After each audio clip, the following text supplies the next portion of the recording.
All right, guys, I cannot believe it, but Casey Anthony's former friends, boyfriends, whoever, have started speaking out in videos on TikTok. This is something I've been waiting for a long time. I'd like to hear what people from her past have to say about her, even if they weren't involved at all with her during the time that the crime occurred. Casey's pathological state has been going on her entire life, and I need to hear from people who were indifferent and neutral to the story about their interactions with Casey Anthony. So I'm going to share some of those videos here with you now.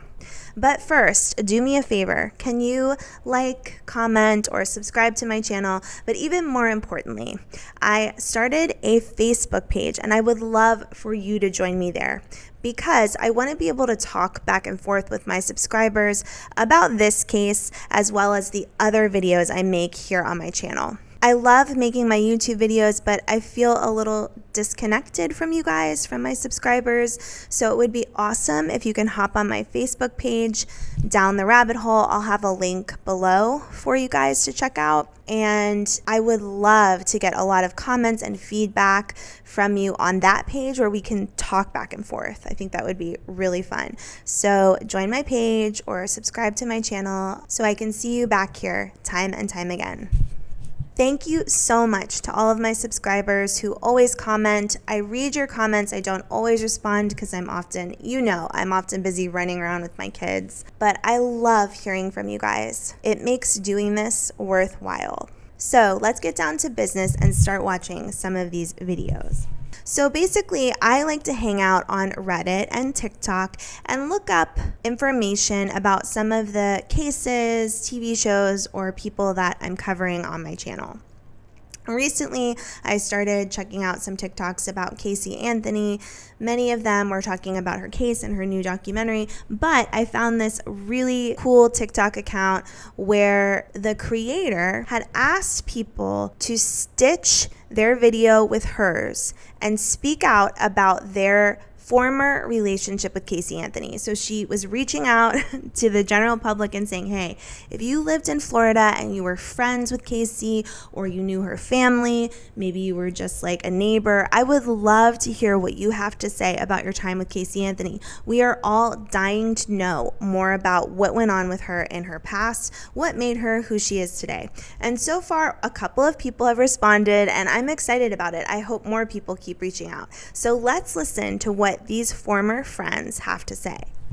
If you went to high school with Casey Anthony, if you worked with her, if you grew up with her, stitch. I moved to Florida 4 years ago, and of course, the first guy to take me out on a date had been hooking up with Casey Anthony at one point. So they dated a long time ago, like before Casey had even had Kaylee. It was when she was working at Universal Studios, but here's a photo of them together. He, of course, sent me this with his face blocked out because he doesn't want to be involved with her at all anymore. But he did give me permission to talk to you all about his experience with Casey Anthony. Basically, he told me that they met at Universal Studios. They were both working there, and then when they split up, there was a rumor going around the Universal teammates that Casey was pregnant. So of course he goes up to her one day when she's at work and he's like, hey, I heard you're pregnant. What can I do? What do we do? You know, he was just trying to be a good guy, right? And she got so awkward with him. She was like, oh, I'm not pregnant. Like, I have an ovarian cyst, so that's why I'm kind of bloated right now. This girl and her lies. Well, apparently she was pregnant at the time with Kaylee. Now, he does not believe at all that he's the father, but the story continues. So years later on Facebook, he notices that Casey is partying a lot, and wanting to just check in on her and make sure all is good with her, he sends her a Facebook message. She responds with everything's fine. She actually has this new DJ boyfriend. Kaylee is doing great. In fact, he should come and meet Kaylee. To which he was like, why would I want to meet your kid that I have nothing to do with? It's weird, right? But they actually didn't talk again. And he didn't hear about Casey until Kaylee went missing. When Kaylee went missing, this girl started making up lies that Zanny the nanny had her, and the police were like, well, who is Zenaida Gonzalez and how do we find her? And he told me that Casey gave his address to police as one of many addresses for Zenaida Gonzalez, Zanny the nanny. To which he was like, girl, why? That's my weird connection to Casey Anthony. I did ask him a few years ago what he thought had happened to Kaylee, and he said he did think that Casey was drugging her to go out at night. He thinks she must have accidentally overdosed her daughter one night. Of course, this is just pure speculation because, as we all know, a jury of our peers found Casey not guilty of the murder of her daughter. Now she's free to have arguments in a Florida bar. Allegedly, Casey Anthony has dated like 2/3 of the men under the age of 45 in Florida over the past 10 years. That's just a joke if you couldn't tell, but in all seriousness, almost all of the stitches I could find having to do with Casey Anthony are all about ex-boyfriends that she used to have. It makes me feel really sad and pretty disgusted because in general, I think that there's a lot of shady Floridian men who are taking advantage of Casey and all of her mental health issues, and Casey Anthony is clearly taking advantage of their horniness. If you're not aware, Casey's gotten in trouble many times since being acquitted of the murder of her daughter. She's gotten in trouble for bar fights, and they're almost always having to do with some girl she's in a fight with over some random guy they're both dating. It's classic Casey, and it's gross to me that it's still going on. My next video is going to be all about this police officer in Florida Casey was allegedly hooking up with, if not dating, for a period of time a couple of years ago, and the bar fight she got into with his real girlfriend. As for Mr. Spider-Man here, I'm like, dude, you should take a paternity test to find out if you were really Kaylee's father, because I need to know. But I guess most men that were with Casey back then, they don't want to come forward for a multitude of reasons, and it's kind of like, what would be the point of knowing that you were Kaylee's father at this point in time? I understand all of that, but there's just so much going on, and I want to know some truths. So it's frustrating for me when people don't want to help break this case down. There's got to be more people in Florida who know what's really going on here. But anyway, thank you, Mr. Spider-Man, for allowing your random ex-girlfriend to talk about you on TikTok and share a couple of things about your relationship with Casey. Okay, here's another stitch I was able to find. Okay, I'm loving this background.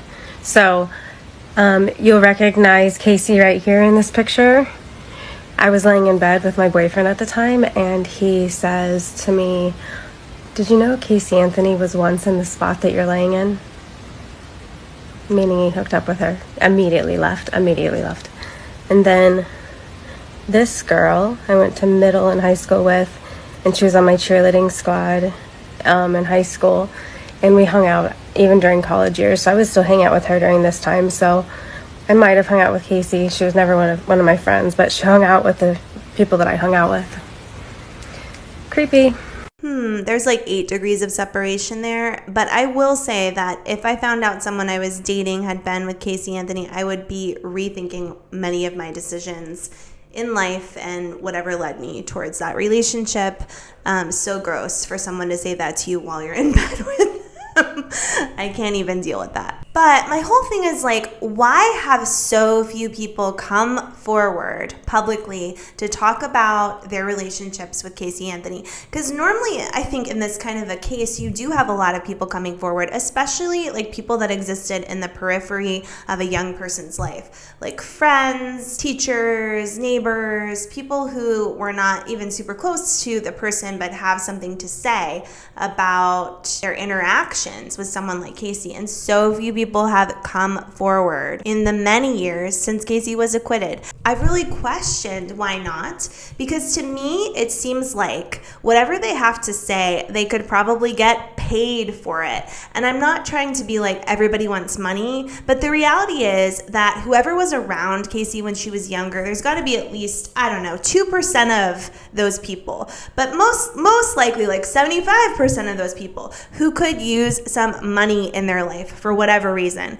Even just if they're a nice, normal person, a lovely person, someone who went to school with Casey, but when they get pregnant and have a child, they are low on funds to buy a new car seat for the kid or whatever, you think that these people would come forward to get paid by a tabloid, to have a little bit of money to talk about what happened with Casey Anthony. And I am finding that so few people ever speak out about Casey. And it's really led me to believe that very few people knew Casey well. The few people who interacted with her even on a superficial level are mostly men that ended up sleeping with her. And that's something we're even seeing in these stitches. It's all about men who got something from her for a short period of time. Their relationships don't seem that deep or complicated, and they don't want to come forward and talk about it. And this also leads me to think that many of the people who get involved with Casey have something to hide themselves. Not like that they did something absolutely as horrible as Casey Anthony has done, but she was definitely hanging out with a rougher crowd. It could be that some of these people were cheating on a girlfriend when they were with Casey, or that they were buying and using drugs at the time. Whatever it might be, it just really seems like Casey rode with the kind of people who were never going to turn her in or talk about what she was up to. I find this really interesting, and it's another insight into what Casey's life was like before she ever even came into the national spotlight. All right, and let's check out another stitch. If you went to high school with Casey Anthony, if you worked with her, if you grew up with her, stitch this and tell. My ex-fiance's older sister was best friends with Casey Anthony, and when my ex-fiance proposed to me, she asked me to invite Casey Anthony to the wedding. I said no, because Casey Anthony is not the person I want at my wedding. I do not know the woman. I have never met her, but my ex's sister was best friends with her, and she wanted to have her as a plus one. I said no. That led to a lot of drama. Obviously the wedding did not happen because of other reasons, but yeah, my ex's sister is best friends with Casey Anthony and is one of her closest confidants today. All right, so that one didn't have any kind of a picture with a Spider-Man covering up the face so that we could know for sure, or it could be proven that she has some kind of connection with Casey Anthony. But it makes perfect sense to me. It sounds like something Casey Anthony would want to do. Go to some random person's wedding she doesn't know and be a plus one for her best female friend. Very Casey Anthony, so who knows? I am hoping to find so many more stitches like this, and even more interesting ones of people who knew Casey well. Ugh, I'm just waiting for some of this to come out. I want to give you a little sneak peek at what I'm going to make my next video about. It has to do with this woman who got into a bar fight with Casey Anthony fairly recently over her boyfriend, who I guess Casey was messing around with, who happens to be a Jacksonville police officer. Here's a little information about the wonderful lady who threw a drink on Casey Anthony. Her name is Thelma. So this random TikToker was looking everywhere for Thelma after she found out that she threw a drink on Casey Anthony, because she wanted to say thank you, Thelma, for doing that. And she finally found her on Instagram, and this is a little bit of a back and forth about the messaging that they did with each other, and you'll hear all about it in my next video. I found her, and make sure you stick around for the next slides so that you can just see. She's such a sweet person, and she's gorgeous, and I think she's definitely deserving of a few drinks. Okay, so tune into my next video where I'll be talking about Thelma and this Jacksonville police officer that Casey Anthony was hooking up with on the down low, I guess. And if I can find more stitches, then I'll be showing those as well. Check out my Facebook page. I'm so glad that you were here with me tonight. Until I see you again, I hope you take some time to head down your own rabbit hole.